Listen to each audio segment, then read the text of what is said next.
Oi, eu sou a Thay, sou professora de cirurgia vascular e hoje a gente vai ter uma aula sobre pé diabético. Então a gente vai revisar a fisiopatologia, como que a gente faz diagnóstico, como que a gente trata e as principais complicações.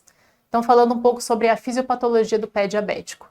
Então a primeira coisa que eu quero que vocês entendam é que o pé diabético, quando a gente usa esse termo, quando nós vasculares usamos esse termo, o que a gente quer dizer é que a gente não está falando de um paciente isquêmico. A gente está falando de um paciente que tem lesões no pé causados por outros fatores, outras patologias, não por insuficiência arterial.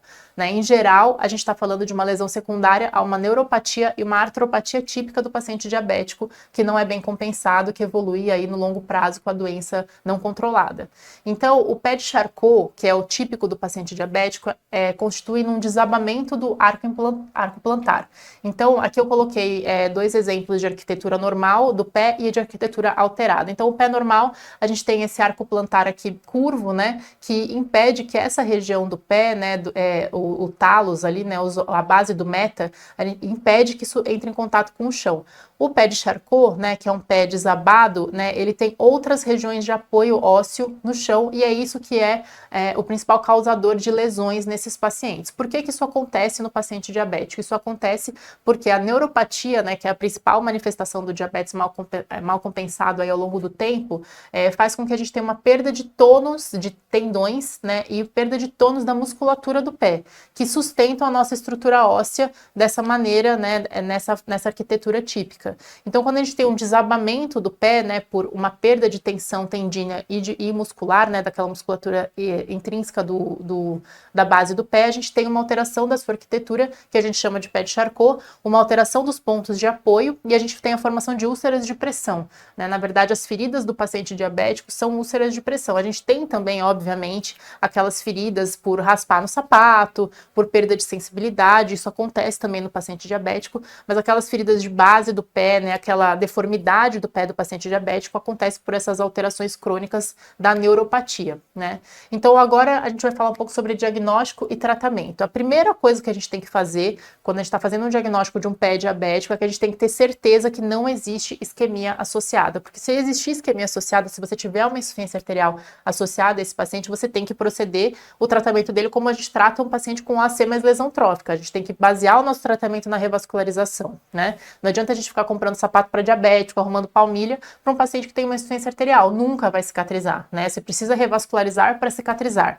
No caso do pé diabético, a gente está falando em geral de um paciente sem isquemia. Então a gente precisa se certificar disso. A gente vai fazer um exame físico completo, a gente vai palpar todos os pulsos, a gente vai calcular o ITB do paciente, a gente vai calcular o toe pressure, né?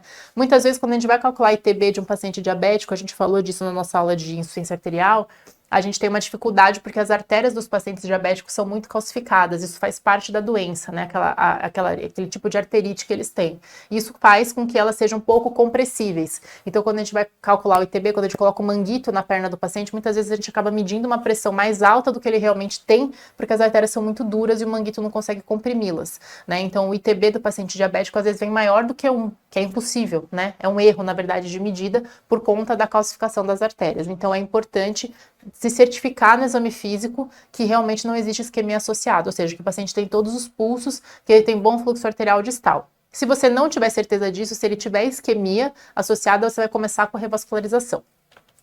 Agora, supondo que não tem mesmo, que você fez todos os seus exames, que ele tem todos os pulsos, que ele tem o ITB de 1, né? E aí você vai partir para o tratamento do pé diabético propriamente dito, da lesão não isquêmica infectada.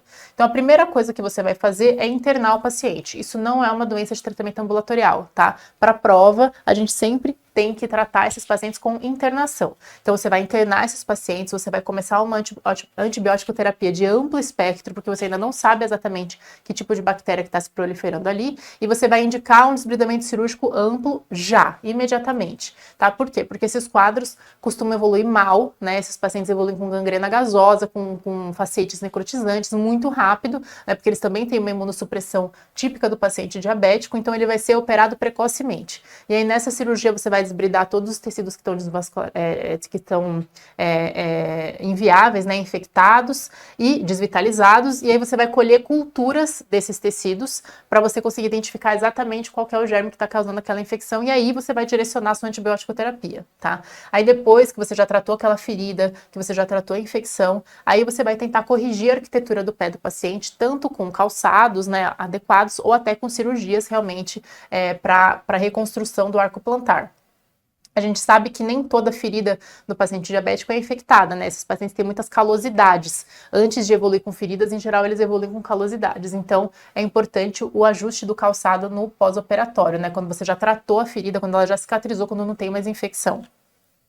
Existe uma classificação, que é a classificação de Wagner, que a gente usa super pouco, mas às vezes aparece em prova, então eu coloquei aqui para vocês verem, principalmente provas mais para o interior do Brasil, assim, pode acontecer, que é uma classificação de gravidade de um paciente com uma ferida, né? Então, o grau 0 vai ser aquele paciente que não tem nenhuma ferida, o grau 1 vai ser aquele paciente que tem uma ferida superficial, um calo, né?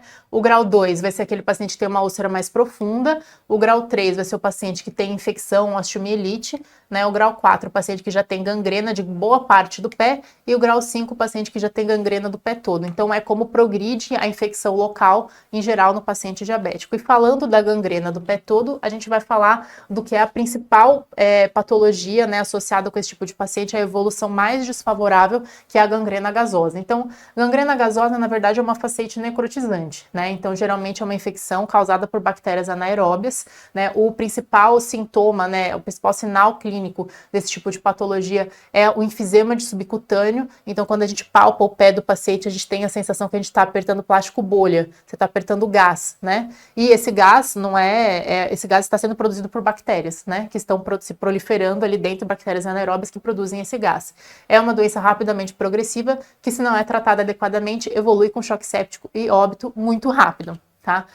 A primeira coisa que a gente tem que fazer é fazer a suspeita clínica, né? Então, quando o paciente está com o pé muito infectado, que você examina e você vê que ele tem crepitação, né? Você já fez o diagnóstico, você não precisa progredir seu diagnóstico com um exame de imagem, o diagnóstico é clínico, tá? Então, esse paciente vai ser internado, geralmente ele vai ficar numa sala de emergência, numa sala vermelha, vai ficar estabilizado hemodinamicamente com droga vasoativa, se for necessário, né? Vai começar um antibiótico de amplo espectro e você vai para o centro cirúrgico imediatamente, tá? Nada deve atrasar o centro cirúrgico num paciente com gangrena gasosa, tá? E aí você deve considerar uma amputação aberta, né, que é as amputações que a gente chama em guilhotina. O sinal clínico radiológico disso é esse gás que a gente vê aqui no subcutâneo. E aí esse raio-x, o que? Ele não devia ter sido feito, né? Porque o diagnóstico de gangrena gasosa é clínico, tá? Mas caso você se depare com um exame de imagem com esse tipo de achado, saiba que isso é um diagnóstico de gangrena gasosa. Esse paciente já deve ter sido amputado no momento que esse exame foi feito, na verdade, né? Então, agora falando um pouco sobre amputações, tá? Quando que a gente indica amputações para os nossos pacientes da cirurgia vascular? Então, amputação é uma coisa que tanto o cirurgião plástico, quanto o ortopedista, quanto o cirurgião vascular, quanto o cirurgião geral podem fazer na sua vida, e dependendo de onde você trabalha, do tipo de recurso que você tem, né? Então, quando que a gente indica esse tipo de cirurgia? Quando a gente tentou revascularizar um paciente isquêmico e não foi possível, e ele já tem uma necrose tecidual muito grande, ele já tem um comprometimento irreversível de partes moles, né? Ou quando você conseguiu revascularizar, mas o processo já era muito intenso, a revascularização não conseguiu recuperar aqueles tecidos, ou quando a gente tem um paciente que não tem isquemia, mas tem uma infecção e um acometimento de partes moles muito grande por infecção, independentemente da isquemia que ele não tem, tá? Então, é muito importante que a gente pense na amputação mais do que como um desbridamento, né? É óbvio que tem um aspecto do desbridamento também, que a gente está tentando tirar tudo que está ruim ali, mas a gente também tem que pensar que a gente está construindo um membro que vai fazer sentido para o paciente depois, para ele reabilitar, para ele voltar a conquistar o máximo de independência possível, né? Então, por causa disso, a gente tem alguns níveis específicos de amputação que a gente trabalha, que são os níveis com os quais a gente consegue promover algum tipo de reabilitação, né? Então, a gente não corta a perna simplesmente onde está a lesão, né? A gente constrói um novo membro. Então, os principais níveis de amputação são transfemoral, a desarticulação de joelho, a transtibial e as amputações do nível do pé. Então, começando com as amputações de pé, né, a gente tem alguns tipos principais. A gente tem a amputação transmetatarsica, onde a gente corta os metas, né, então a gente corta os metatarsos no meio, e é isso que por isso que a gente chama de transmetatarsica. Essa amputação é uma amputação bem tranquila do paciente reabilitar, né, porque ele ainda tem muita mobilidade do pé, ele vai ter um apoio bem semelhante ao que ele teria se ele não tivesse sofrido a amputação. Tem muita alteração tátil da gente não ter os nossos dedos do pé mais, né? Isso muda muito a nossa marcha, mas é um nível bem reabilitável, né? Com treinamento, com fisioterapia adequada, a gente consegue fazer. É o tipo de amputação que a gente faz quando os pacientes têm muita infecção de pododáctilos, por exemplo, né? Ou quando ele tem isquemia de pododáctilos, quando o paciente tem necrose por droga vasoativa, muitas vezes ele acaba nesse nível de amputação, né? E aí, quanto mais proximal no pé, a gente vai progredindo para o nível do Lisfranc, né, que a gente vê aqui que a gente desarticulou todos os metas, né, e aí aqui a gente tem o nível do Chopard, quando só sobrou o talos e o calcâneo, né, quando a gente tirou todos esses outros ossos do pé. O Chopard já é um nível de amputação bem difícil de reabilitar, né, o Lisfranc e o Chopard, que são amputações mais proximais de pé, são mais difíceis de reabilitar, precisa de um sapato, uma órtese adequada para reabilitar, mas ainda preserva muita mobilidade do paciente por ele ter o joelho e por ele ter o calcâneo. Tem muitos movimentos que ele ainda vai conseguir fazer preservando esse nível de pé, tá?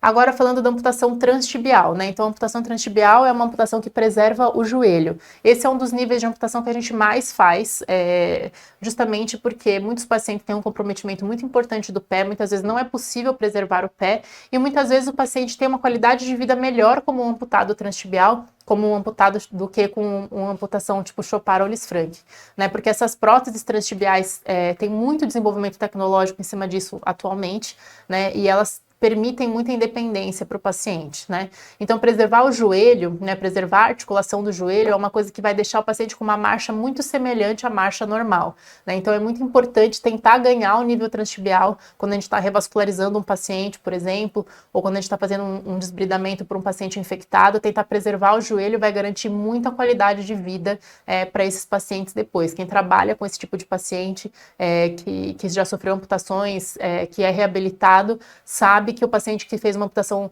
transtibial e não uma amputação transfemoral, por exemplo, entende muito a importância disso, porque é muito mais fácil ele voltar a andar com esse nível de amputação. Então, a técnica da amputação transtibial, que é uma coisa que às vezes pode ser cobrada, né? Existem alguns tipos de amputação transtibial que a gente faz, né? A gente tem sempre que confeccionar um retalho para fechar o coto de amputação, né? Então, a gente pode fazer isso em boca de peixe, quando a gente não tem pele o suficiente, né? Quando a gente tem um comprometimento de partes moles importante, ou a gente pode fazer esse retalho 3:1, que confecciona essa botinha aqui, né? Usando a pele e a musculatura gastrocnêmia, rodando ela para frente, né? Para revestir os ossos, né?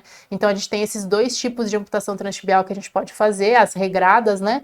E a gente escolhe cada um deles de acordo com a quantidade de pele e de musculatura que a gente tem disponível para confeccionar esse retalho posterior, né? Que vai apoiar ali os ossos da tíbia e da fíbula ou não, né? A amputação transfemoral, então, é uma amputação maior, né? Uma amputação feita no nível da coxa. Ela é uma amputação possível que a gente faz muito também para pacientes que não têm condições de preservar uma extensão maior da perna, mas ela tem uma reabilitação mais completa, porque é mais complexa, desculpa, porque aí a principal articulação que vai ser responsável pela deambulação do paciente vai ser a articulação do quadril, né? Então ele vai ter que fazer um movimento muito mais complexo para conseguir andar, né? E isso exige mais, tanto do ponto de vista cardiovascular, quanto do ponto de vista pulmonar, quanto de força, de core, né, e de glúteo, né? Então é um paciente que vai ter mais dificuldade para reabilitar do que um paciente transtibial, por exemplo. Então, o que é o mínimo para a gente garantir uma amputação transfemoral? Que o paciente tenha pulso femoral. O que a gente precisa para garantir uma amputação transtibial? Que o paciente tenha pulso poplíteo, né? E o que a gente precisa para garantir uma amputação ao nível do pé? Que o paciente tenha pulso pedioso ou pulso tibial posterior ou ambos, né? Então, imediatamente antes do nível de amputação, o paciente tem que ter o pulso. Então, transfemoral, pulso femoral. Transtibial, que a gente falou antes, né? Transtibial precisa ter pulso poplíteo, né? Imediatamente antes da amputação precisa ter pulso, né? Isso é muito importante para garantir a revascularização e para garantir a reabilitação desses pacientes, certo? É isso, pessoal.